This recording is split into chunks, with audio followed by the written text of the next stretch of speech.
हमारी आज की कहानी का शीर्षक है लालची आदमी। एक नगर में एक लोभी व्यक्ति रहता था। अपार धन संपदा होने के बाद भी उसे हर समय और अधिक धन प्राप्ति की लालसा रहती थी। एक बार नगर में एक चमत्कारी संत का आगमन हुआ। लोभी व्यक्ति को जब उनके चमत्कारों के बारे में ज्ञात हुआ तो वह दौड़ा दौड़ा उनके पास गया और उन्हें अपने घर आमंत्रित कर उनकी खूब आओ भगत की। सेवा से प्रसन्न होकर नगर से प्रस्थान करने से पूर्व संत ने उसे 4 दीपक दिए।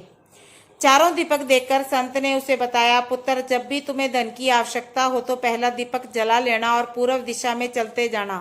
जहां दीपक बुझ जाए उस जगह की जमीन खोद लेना, वहां तुम्हें धन की प्राप्ति होगी। उसके उपरांत पुनः तुम्हें धन की आवश्यकता हुई तो दूसरा दीपक जला लेना, जिसे लेकर पश्चिम दिशा में तब तक चलते जाना जब तक वह बुझ ना जाए। उस स्थान से जमीन में गड़ी अपार धन संपदा तुम्हें प्राप्त होगी। धन की तुम्हारी आवश्यकता तब भी पूरी ना हो तो तीसरा दीपक जलाकर दक्षिण दिशा में चलते जाना। जहां दीपक बुझे वहां की जमीन खोदकर वहां का धन प्राप्त कर लेना। अंत में तुम्हारे पास एक दीपक और एक दिशा शेष रहेगी, किंतु तुम्हें ना तो उस दीपक को जलाना है और ना ही उस दिशा में जाना है। इतना कहकर संत लोभी व्यक्ति के घर और उस नगर से प्रस्थान कर गए। संत के जाते ही लोभी व्यक्ति ने पहला दीपक जला लिया और धन की तलाश में पूर्व दिशा की ओर चल पड़ा। एक जंगल में जाकर दीपक बुझ गया। वहां की खुदाई करने पर उसे कलश प्राप्त हुआ। वह कलश सोने के आभूषणों से भरा हुआ था। लोभी व्यक्ति ने सोचा कि पहले दूसरी दिशाओं से भी धन प्राप्त कर लेता हूँ, फिर यहाँ का धन ले जाऊंगा। वह कलश वहीं झाड़ियों में छुपाकर दूसरा दीपक जलाया और पश्चिम दिशा की ओर चल पड़ा। एक सुनसान स्थान में जाकर दूसरा दीपक बुझ गया। लोभी व्यक्ति ने वहां की जमीन खोदी तो वहां उसे एक संदूक मिला जो सोने के सिक्कों से भरा हुआ था।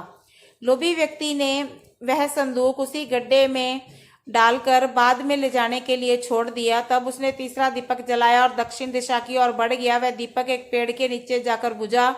वहां जमीन के नीचे लोभी व्यक्ति को एक घड़ा मिला जिसमें हीरे मोती भरे हुए थे। इतना धन प्राप्त कर लोभी व्यक्ति प्रसन्न तो बहुत हुआ, किंतु उसका लोभ और भी बढ़ गया। वह अंतिम दीपक जलाकर उत्तर दिशा में जाने का विचार करने लगा, जिसके लिए उसे संत ने मना किया था।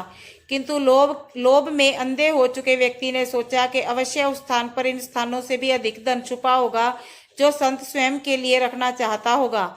मुझे तत्काल वहां जाकर सब उससे पहले उस धन को अपने कब्जे में ले लेना चाहिए। उसके बाद सारा जीवन मैं ऐशो आराम से बिताऊंगा। उसने अंतिम दीपक जला लिया और उत्तर दिशा में बढ़ने लगा। चलते चलते वह एक महल के सामने पहुंचा। वहां पहुंचते ही दीपक बुझ गया। दीपक बुझने के बाद लोभी व्यक्ति ने महल का द्वार खोल लिया और महल के भीतर प्रवेश कर महल के कक्षों में धन की तलाश करने लगा। एक कक्ष में उसे हीरे जवाहरातों का भंडार मिला, जिन्हें देख उसकी आंखें चुंधिया गई। एक अन्य कक्ष में उसे सोने का भंडार मिला। अपार धन देखकर उसका लालच और भी बढ़ने लगा। कुछ आगे जाने पर उसे चक्की जलने की आवाज सुनाई पड़ी। वहां एक कक्ष से आ रही थी। आश्चर्यचकित होकर उसने उस कक्ष का द्वार खोल दिया। वहां उसे एक वृद्ध व्यक्ति चक्की पीसता हुआ दिखाई दिया। लोभी व्यक्ति ने उससे पूछा, यहाँ कैसे पहुंचे बाबा? क्या तुम थोड़ी देर चक्की चलाओगे? मैं जरा सांस ले लूं, फिर तुम्हें पूरी बात बताता हूं कि मैं यहाँ कैसे पहुंचा और मुझे यहाँ क्या मिला, वृद्ध व्यक्ति बोला। लोभी व्यक्ति ने सोचा कि वृद्ध व्यक्ति से यह जानकारी प्राप्त हो जाएगी कि इस महल में धन कहाँ कहाँ छुपा हुआ है, और उसकी बात मानकर वह चक्की चलाने लगा। इधर वृद्ध व्यक्ति उठ खड़ा हुआ और जोर जोर से हंसने लगा। उसे हंसता देख लोभी व्यक्ति ने पूछा, ऐसे क्यों हंस रहे हो? ये कहकर वह चक्की बंद करने लगा। अरे अरे, चक्की बंद मत करना, अब से ये महल तेरा है। इस पर अब तेरा ही अधिकार है और साथ ही इस चक्की पर भी। ये चक्की तुम्हें अब हर समय चलाते रहना है, क्योंकि चक्की बंद होते ही ये महल ढह जाएगा और तू इसमें दबकर मर जाएगा।